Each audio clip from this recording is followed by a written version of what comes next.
I don't know how many of you are familiar with addiction or the 12 steps. The common image that emerges when we think of addiction is somebody with a bottle in a paper bag living under a bridge. I will challenge that image and say you're looking at somebody who's an addict. I'm in recovery. I'm blessed to be in recovery, but it's important to understand that addiction is a multifaceted malady of kind of the mind, body, and spirit.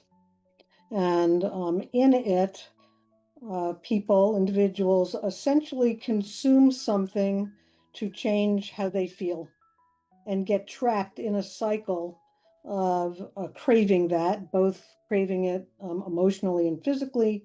We end up kind of chasing the high, which becomes a mental obsession.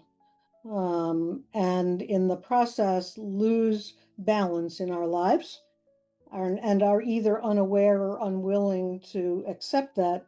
So we are living in a state of denial regarding the negative consequences to ourselves and those people that we love. And when you look underneath all of that behavior, there's an underlying kind of self-centeredness at that, when we're both feeling bad about ourselves or our lives and then trapped in that cycle. Most often you hear people say they feel alone, very fearful, and there's really an underlying self-centeredness. There's no capacity to think about anyone else, which is reflected in what it becomes very distorted thinking. And it can be, self-image. I'm fat, I'm stupid, I'm a failure, God hates me, my boss hates me. And it could be also that we're just in this self-perpetuating cycle of using some substance or behaviors that are hurtful and creating a mountain of wreckage.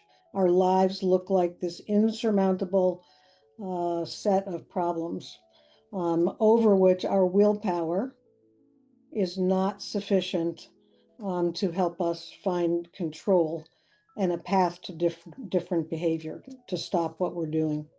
And in that state, we essentially lose all balance in our lives.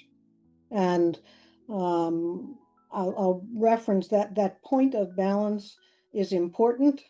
And it's important because of the orientation that Mussar brings to thinking kind of about how to live a good life. And I began to see that Mussar wisdom actually informed the 12 steps. There's no concept that I have learned in the 12 steps that doesn't exist in the body of Mussar literature, which is amazing because you realize that certain of our Mussar texts were written 1,000 years ago.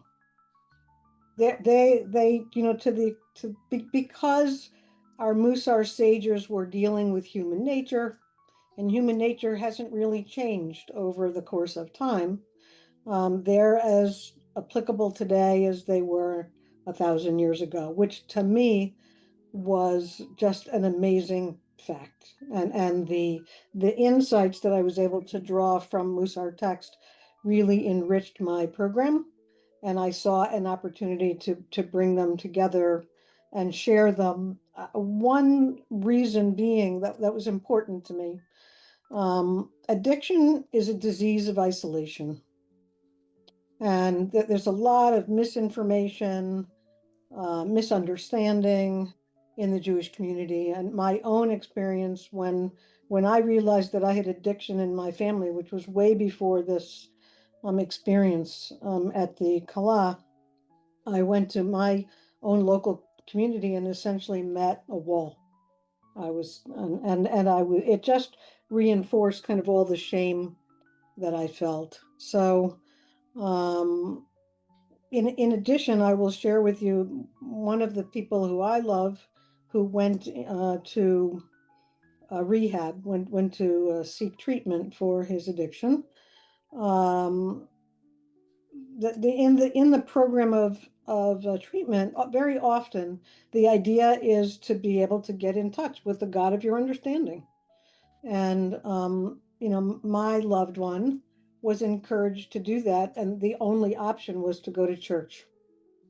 There was no way, there was no mechanism to tap into his Jewish identity or any support from the Jewish institutional community. So the isolation, that personal identity, that isolation was just reinforced.